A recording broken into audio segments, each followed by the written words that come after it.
Good. Okay. Again, I'm Major Daniel Lewis. It's Daniel Lewis. I'm the major of the 4th Patrol Division, division that is made up of this area of town.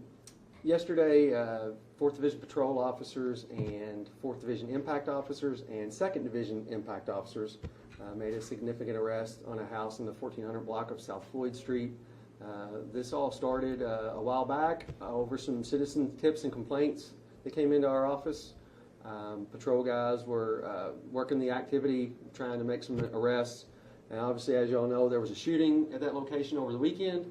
So Monday and Tuesday, we devised a plan to try to put some activity, put something to work, essentially.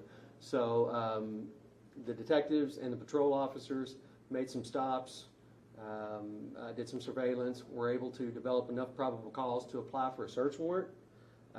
With the help of the SWAT team, we were able to execute that search warrant.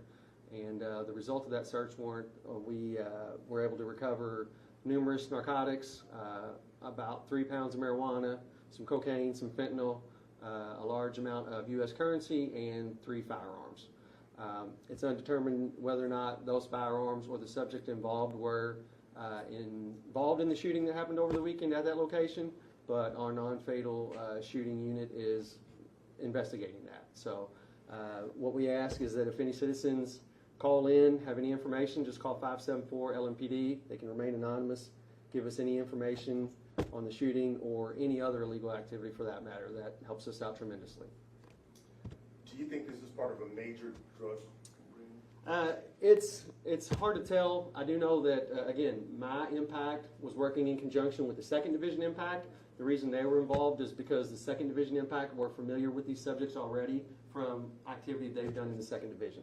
So they just came into 4th Division and doing the same typical work. And again, how many suspects are there? There are 3 that were arrested. They came out willingly, safely. Again, the SWAT team did an excellent job, took them into custody without issue. What was the nature of the complaints from the people who live there? When they call in and complain about it, what are they saying to you? A lot of foot traffic, a lot of drug activity. They've sent us, without getting into too much detail, they've sent us a lot of information on the property. We were able to, again, conduct the surveillance and do a couple stops to develop probable cause to make, to apply for the search warrant. But essentially, drug activity and a lot of foot traffic. And when you say a couple of stops, what are you talking about? Either pedestrian stops or traffic stops. So you just walk up to a pedestrian and stop and detain them? After we've done surveillance and see them either involved in a hand-to-hand drug transaction, yes, sir. And what did you learn from those stops that you made? We got enough to develop probable cause to apply for the search warrant. Information or yes, evidence? Sir. Evidence. Both. Evidence and information. Yes, sir. And you mentioned asking people to call the tip line. Is that because you suspect that there are a lot more suspects out there? No, not necessarily for this, just in general. Like, that's how we get a lot of complaints. Folks call 574-LMPD. They can remain anonymous. They call us in, give us great information. Our beat guys, our detectives follow up with those, and a lot of times they lead to great arrests like this. And it was enough? Can you say how much money it was? Was it enough that you think it was related to drug trafficking? I do think it was related to drug trafficking. I don't know the exact dollar amount, but generally they go hand in hand. I'm just curious, and this is from someone on the outside of law enforcement looking in. Yes, sir. Why couldn't you search the house after the shooting? Well, again, I don't know enough about the non-fatal investigation, but essentially, without enough evidence to get us inside that house, we can't go inside that house. The shooting was outside, so. Do you suspect that these firearms might be linked to other shootings? Again, we don't know that yet.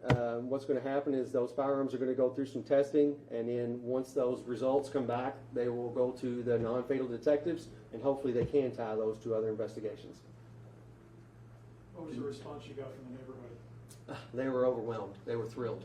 I was there yesterday while SWAT was executing the search warrant. They came out and approached me. They were thankful.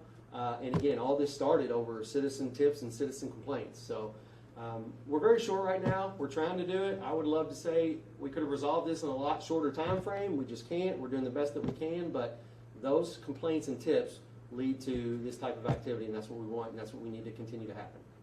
Can you say, is that victim of that shooting a resident of the house at all? I don't have that information.